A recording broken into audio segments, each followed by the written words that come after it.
A paz do Senhor, amados irmãos. Nesse primeiro semestre de 2020, aqui na Igreja Pentecostal de Jesus Cristo, nós estaremos estudando a primeira carta de Paulo aos Tessalonicenses. E por isso, a Escola Bíblica Maranata oferece a você esse subsídio teológico para o crescimento da sua vida espiritual. Acompanhe conosco juntamente com o professor Leonardo Nogueira.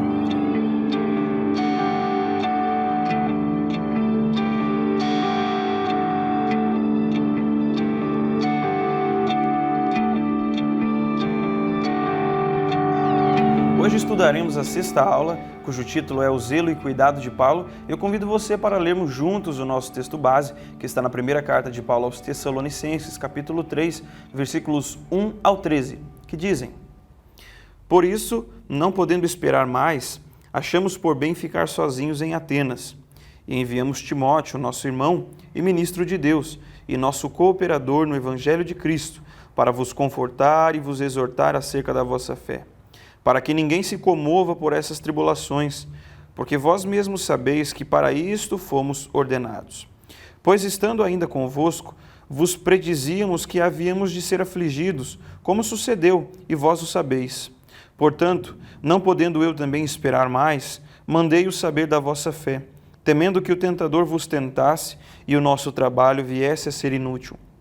Vindo, porém, agora Timóteo de vós para nós, e trazendo-nos boas novas da vossa fé e amor, e de como sempre tendes boa lembrança de nós, desejando muito ver-nos, como nós também a vós, por esta razão, irmãos, ficamos consolados acerca de vós, em toda a nossa aflição e necessidade pela vossa fé, porque agora vivemos, se estáis firmes no Senhor. Porque que ação de graças poderemos dar a Deus por vós, por todo o gozo com que nos regozijamos por vossa causa diante de nosso Deus, orando abundantemente dia e noite, para que possamos ver o vosso rosto e supramos o que falta à vossa fé? Ora, o mesmo nosso Deus e Pai e nosso Senhor Jesus Cristo encaminhe a nossa viagem para vós. E o Senhor vos aumente e vos faça crescer em amor uns para com os outros e para com todos, como também o fizemos para convosco, para confirmar os vossos corações, para que sejais irrepreensíveis em santidade diante de nosso Deus e Pai, na vinda de nosso Senhor Jesus Cristo com todos os seus santos. Ao que tudo indica, o apóstolo Paulo estava sendo duramente criticado por aparentemente ter abandonado os tessalonicenses e a igreja que havia em Tessalônica à própria sorte. Mas, na verdade, nós sabemos que essa não era a realidade. Isso era o que principalmente os judeus difundiam acerca de Paulo, justamente com o objetivo de desmoralizá-lo diante dos irmãos e também de prejudicarem o seu ministério. Por essa razão, tendo em vista essa má percepção do próprio apóstolo em Tessalônica, as más notícias que corriam acerca dele, falsas notícias e calúnias por parte dos judeus, e também diante da ameaça que a fé dos tessalonicenses estava correndo, o apóstolo Paulo então decide enviar Timóteo àquela igreja para averiguar a situação daqueles irmãos e também para ver como eles estavam, como estava a fé daqueles irmãos. E é justamente nesse contexto e diante desse quadro que nós veremos a nossa aula hoje. No primeiro ponto, enviar um obreiro, baseado nos versículos 1 ao 5, o apóstolo Paulo ele mostra a grande preocupação pelos tessalonicenses e o seu desejo de enviar Timóteo àquela igreja. Timóteo era a pessoa certa para ser enviado àqueles irmãos, bem como para outros aos quais ele foi enviado. Mas uma grande pergunta que talvez seja coerente fazermos é: por que Timóteo foi enviado? E existem pelo menos 3 razões por que Timóteo foi enviado, e isso levando em conta a própria pessoa de Timóteo e também o motivo pelo qual ele foi. A primeira questão é a preocupação de Paulo pelo rebanho. O apóstolo Paulo se mostrava grandemente preocupado pela condição da fé e da espiritualidade daqueles irmãos. E não somente isso, mas pela perseverança daqueles irmãos e pelas notícias com as quais ele sabia que aqueles irmãos estavam convivendo. Paulo então se preocupa com aqueles crentes e envia Timóteo para aquele lugar, para aquela igreja, para que justamente ele verificasse qual era a situação daquele povo. Isso era muito importante porque Paulo ele estava realmente preocupado com aqueles irmãos. Ele não era mais um mercenário que abria a igreja, virava as costas, saía e nunca mais olhava para ela. Ele não era como um pai que abandona o seu filho. Muito pelo contrário, ele era como um verdadeiro pastor que cuidava verdadeiramente de suas ovelhas. E preocupado, então, ele envia Timóteo. Um outro fator importante é o caráter de Timóteo. Por que Paulo enviou Timóteo e não outra pessoa? Por que Paulo enviou este jovem obreiro e não outro mais experiente do que ele? E isso aconteceu porque Paulo realmente confiava em Timóteo e ele de fato era um homem de caráter. Não era porque Paulo era alguém que preferia Timóteo em detrimento de outros. Certamente Paulo havia, na companhia de Paulo, muitos companheiros capazes, mas Timóteo era distinto. Ele era um jovem pastor, ele era um jovem obreiro e ele era um jovem capaz. Ele era apto para esse trabalho. Paulo confiava inteiramente em Timóteo. E é muito bom na obra de Deus existirem pessoas com as quais podemos confiar inteiramente. Pessoas que nós sabemos que esta pessoa ali é como se o próprio Deus estivesse ali, pois é um verdadeiro servo de Cristo, um verdadeiro representante de Deus na terra. E Paulo tinha essa confiança então em Timóteo, na pessoa de Timóteo, no caráter de Timóteo. Ele sabia que este jovem, este obreiro, seria capaz, seria suficiente e estava apto para esse trabalho. E um terceiro motivo era o perigo do desânimo que aqueles irmãos estavam enfrentando. Aqueles irmãos estavam sendo tentados duramente ao desânimo, e isso para que eles então desistissem da fé. Diante desse perigo iminente, Paulo então decide enviar Timóteo para que encorajasse novamente aqueles irmãos, para que animasse novamente aqueles irmãos, para que eles tomassem ânimo. E Paulo lhe menciona uma coisa muito interessante, tanto no versículo, no capítulo passado, quanto também no capítulo presente, o capítulo 3, que é justamente um inimigo muito real e muito pessoal da igreja, que é o próprio diabo. Satanás, ele é um inimigo real? Satanás, ele é um inimigo pessoal da igreja ou ele é um ser abstrato? É uma maldade abstrata que não é pessoal, que não é tão má assim, não é uma coisa real com a qual devemos nos preocupar. Será? A Bíblia nos mostra que o diabo, Satanás, o tentador, a antiga serpente, o dragão, como queira chamar, ele é um inimigo real do povo de Deus.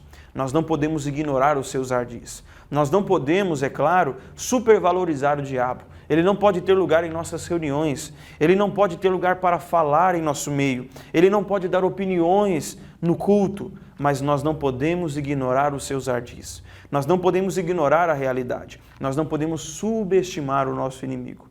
Quem subestima o inimigo está fadado a cair nas mãos deste inimigo. Nós, muito pelo contrário, devemos saber quem Ele é. Devemos não temê-lo, pois devemos temer a Deus, mas devemos saber quem é o nosso inimigo e respeitá-lo como um inimigo não apenas à altura, mas muito mais poderoso do que nós pessoalmente. Nós sabemos que o maior está conosco, mas nós, apenas nós, não somos páreos para Ele. E nós não podemos, portanto, desprezar e ignorar essa realidade espiritual. O diabo existe sim. Muito embora muitos queiram negar essa realidade, o diabo, ele existe e ele é o nosso inimigo declarado. Nós não podemos jamais buscar fazer as pazes com ele e nunca podemos pensar que ele queira o nosso bem. Muito pelo contrário. O apóstolo Paulo entendia claramente isso. No capítulo 2 ele disse: Satanás nos impediu de ir até vocês, falando de sua viagem aos Tessalonicenses. E agora a preocupação dele é que o tentador tentasse aqueles irmãos e os fizesse desanimar. O diabo é um inimigo real que nós não podemos ignorar, mas nós também não podemos baixar a guarda diante dele. Nós temos que enfrentá-lo em nome do Senhor Jesus Cristo. Nós temos que, pela coragem de Deus e pelo sangue do Senhor Jesus em nossas vidas, nós temos que vencer esse adversário. Por isso que a palavra do Senhor nos diz, Tiago escrevendo: sujeitai-vos, pois, a Deus, resisti ao diabo e ele fugirá de vós. Quando nós nos sujeitamos à vontade de Deus e quando nós resistimos ao diabo, ele foge de nós, ele se ausenta de nós. Por isso, nós não podemos ignorar a realidade desse inimigo espiritual. Nós não podemos ignorar que ele existe sim. O diabo é tão real quanto nós, é tão real quanto aquilo que vemos, aquilo que ouvimos. Nós não apenas temos que crer que ele existe, mas saber que, uma vez que ele existe, ele está aqui para ser o nosso adversário. E é por isso que a Bíblia diz que ele não veio para outra coisa, senão roubar, matar e destruir. Nós não podemos jamais esquecer-nos disso. E isso em nossa mente Tendo isso claro diante de nós, devemos lutar contra isso. Devemos nos pôr no front justamente para lutar contra isso. Devemos nos colocar na frente da batalha, uma batalha espiritual que nós não vemos com olhos físicos, mas sabemos que ela é real. É interessante que muitos cristãos se queixam de não conseguirem orar, de não conseguirem ler a Bíblia, de não conseguirem participar dos cultos, de não terem paz para dormir, mas eles se esquecem de que isso é uma verdadeira batalha espiritual. Eles ignoram a realidade espiritual. Eles se entregam às coisas como se tudo fosse meramente opinião e relativo. Não é verdade. Nós temos um inimigo declarado. Esse é o inimigo de Deus. E é por isso também que ele nos odeia e ele sempre buscará o nosso mal. Mas nós podemos sim, pelo poder do nosso Senhor, vencê-lo. O Senhor é aquele que arvora a bandeira de vitória em nosso favor. Mas nós não podemos esquecer que o diabo, que Satanás é um inimigo real e pessoal. Ele é o meu inimigo, ele é o seu inimigo pessoalmente. Ele nos odeia, ele busca nos tragar, nos engolir como um leão faminto e furioso.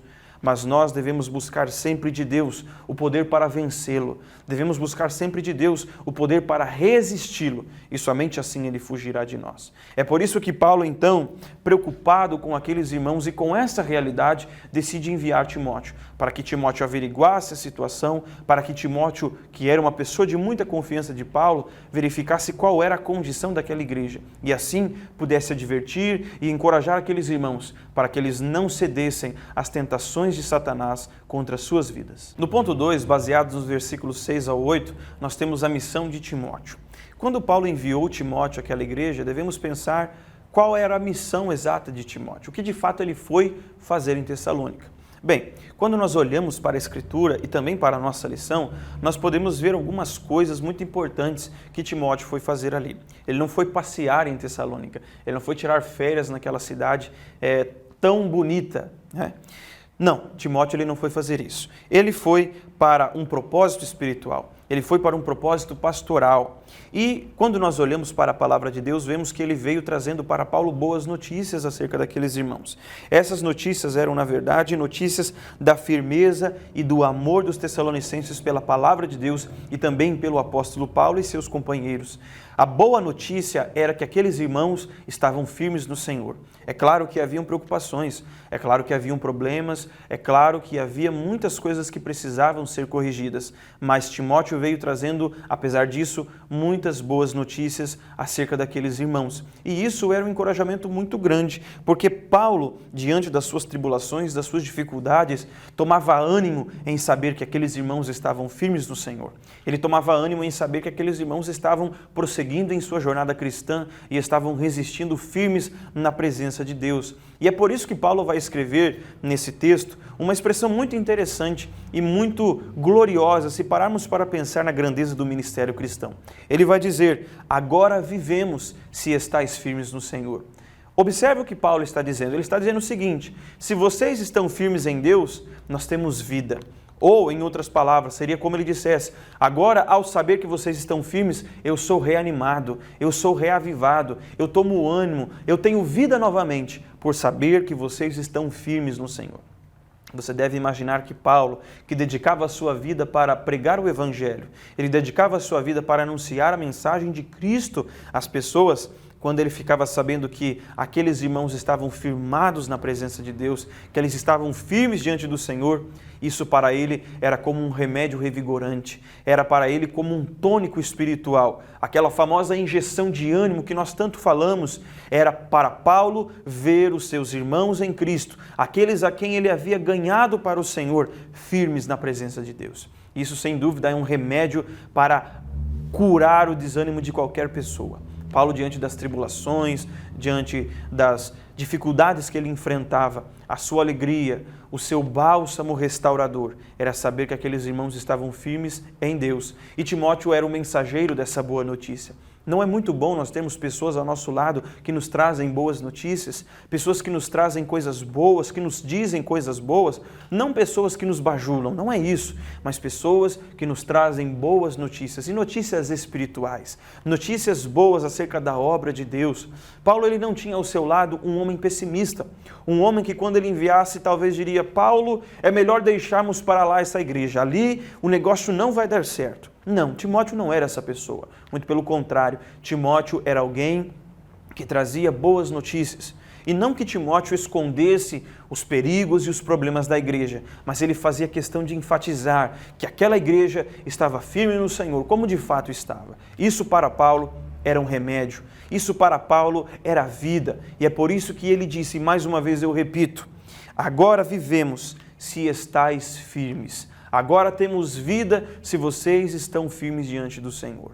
Quando olhamos para um irmão encorajado, quando olhamos para um irmão firme em Deus, nós temos nisso firmeza espiritual. Nós temos nisso também encorajamento espiritual. Nós temos também um ânimo para prosseguir. Quando olhamos para o nosso irmão e vemos ele também firme no Senhor. Assim Paulo se sentia e muito mais como um pastor de almas, como um verdadeiro pai, como ele vai dizer também em outros textos, ele era como uma mãe para os tessalonicenses, ver os seus amados filhos como verdadeiros cristãos, como crentes fiéis, firmes na presença de Deus. Isso era para ele vida, isso era para ele a fonte da vida. Por isso, não podemos nos esquecer que todos nós temos uma missão também. Essa missão é encorajar os outros pelo nosso testemunho, é usar os nossos lábios como fonte de bênçãos e não como fonte de maldição. É usar os nossos lábios como fonte de encorajamento e não de desencorajamento. Usar os nossos lábios como fonte de alegria e não de tristeza. Se formos abrir a nossa boca, que seja para falar coisas que edificam, que seja para falar coisas boas, assim como Timóteo fez. Ele trouxe boas notícias, notícias que foram suficientes para reanimar o apóstolo. E o apóstolo, diante da firmeza daqueles irmãos, tomou ânimo em seu ministério. No ponto 3, Paulo vai ressaltar a importância de orar pelos irmãos. Isso está baseado nos versículos 9 ao 13. Isso justifica e também evidencia a preocupação de Paulo pelos irmãos de Tessalônica, em que ele vai mostrar o seu grande afeto por eles, inclusive pela oração. Paulo ele buscava a edificação daqueles irmãos e buscava isso de diferentes formas. Ele fazia isso por meio da pregação, por meio da oração, por meio da carta que ele escrevia, não apenas uma, mas duas ele escreveu para essa igreja, e por tudo aquilo que ele fazia por causa desses irmãos e por eles também. E isso vai marcar a grande preocupação de Paulo e o desejo de que aqueles irmãos fossem edificados no Senhor. Ele buscava aqueles irmãos e buscava-os com amor. O desejo de Paulo era que os tessalonicenses crescessem em amor e fossem edificados cada vez mais e firmados cada vez mais na presença de Deus. O desejo de Paulo é que eles fossem irrepreensíveis em santidade. Paulo vai orar para que aqueles irmãos crescessem no amor, para que eles se amassem uns aos outros e esse amor fosse patente, fosse visível, pudesse ser demonstrado e, além disso, Paulo também vai orar para que aqueles irmãos, no dia de Cristo, fossem irrepreensíveis. É o que nós vemos no último versículo desse texto, do capítulo 3, o desejo de Paulo de que aqueles irmãos estivessem diante de Cristo e de maneira irrepreensível. Diante de Cristo devemos lembrar, todos um dia estarão. A palavra do Senhor diz que todos nos céus, na terra e debaixo da terra haverão de dobrar os seus joelhos e confessar que Jesus Cristo é o Senhor para a glória de Deus Pai. Só que infelizmente muitos irão confessar isso e serão condenados, porque irão confessar como culpados, não como salvos. Paulo, por outro lado, deseja que aqueles irmãos estejam firmes diante do Senhor, irrepreensíveis em santidade, para que eles estejam salvos diante de Cristo. E por isso Paulo ora por eles. E isso marca o grande amor de Paulo por aqueles irmãos. Se existe maior prova de amor do que essa, nós quase não conhecemos, porque a maior prova de amor que podemos dar por alguém é orar por essa pessoa. Você não consegue orar por alguém que você não goste. Você não consegue orar por alguém que você odeie. Você não consegue pedir a Deus em favor de alguém que você não goste. Uma coisa é você orar pelo bem de uma pessoa. Outra coisa é você desejar o mal a ela. Esse tipo de oração Deus não recebe. Esse tipo de oração Deus não aceita. Aquelas orações de que orando para que Deus mate, para que Deus coloque uma enfermidade, para que Deus faça algum mal, para que Deus puna alguém, essa não é a oração. Quando nós olhamos para o Senhor Jesus, nós vemos Ele orando e chorando sobre uma cidade que o havia rejeitado. Nós vemos Ele amando aqueles que o haviam rejeitado e dizendo, Senhor, Pai, perdoa-lhes porque eles não sabem o que fazem. Estevão, diante daqueles que o apedrejavam, disse a mesma coisa, Senhor, perdoa-lhes porque eles não sabem o que estão fazendo. Não lhes impute tal pecado. E assim também devemos, com amor, orar uns pelos outros, para que cada um de nós estejamos firmes diante do Senhor. Paulo vai ressaltar a importância, portanto, de orar por aqueles irmãos. E ele apresenta esse desejo justamente com o objetivo de que aqueles irmãos pudessem estar diante do Senhor. A Bíblia fala um texto muito interessante que o próprio apóstolo Paulo escreveu em Coríntios, dizendo: eu estou zeloso de vós com o zelo de Deus, querendo vos apresentar como uma virgem pura a um marido, a saber, a Cristo. Paulo, um pouco antes desse texto em Coríntios, ele vai dizer: se for para vocês me considerarem louco, me suportem então na minha loucura, mas essa loucura que vocês acham que é loucura é zelo de Deus, porque eu quero que vocês sejam apresentados como uma virgem pura diante de um marido que é Cristo. E a mesma coisa ele faz aqui. O zelo de Paulo pelos irmãos de Tessalônica se mostrava justamente por esse cuidado que ele tinha e também por essa maneira com que ele se portava, em que ele buscava orar por aqueles irmãos para que eles crescessem em amor, para que eles fossem fortificados na fé e para que eles fossem irrepreensíveis em santidade diante de Cristo em sua vinda. O desejo de Paulo é que aqueles irmãos estivessem diante do Senhor como salvos, como redimidos, como regenerados, como pessoas que um dia estarão no céu de Deus e junto de Deus. Para isso, Paulo orava por aqueles irmãos. Paulo intercedia por aqueles irmãos. Paulo amava aqueles irmãos e buscava a sua edificação. Ele queria o bem daqueles irmãos e por isso desejava que eles crescessem cada vez mais. O desejo do apóstolo era apresentar aqueles irmãos como uma virgem pura a Cristo, como se fosse um marido. Assim também nós temos que entender aquilo que diz a palavra do Senhor em Hebreus, que nós devemos obedecer aos nossos pastores, porque eles zelam de nós com o zelo de Deus, eles que irão prestar contas das nossas almas. Eles um dia vão nos apresentar a Deus como fruto do seu trabalho.